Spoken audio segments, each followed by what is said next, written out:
Zadatak iz pernice. Mali Gvozden je legao, a zadatak nije dovršio. Sutra ću ustati ranije, rekao je. Pričaj ti to drugome, rekla je Gvozdenova pernica. Ujutru ćeš jedva progledati u 7:50. Tako je, složile su se bojice. Ali, da ipak učinimo nešto za njega. Naravno, uradit ćemo mu zadatak. Imao je da nacrta more i barku. Onda napred, plava bojica neka pravi more, crvena barku, a žuta sunce. Prilegli su na posao i skakutali po hartiji celu noć.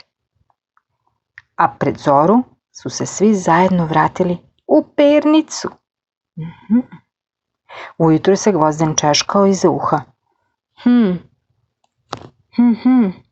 Zar sam toliko bio pospan da i ne znam kad sam završio zadatak?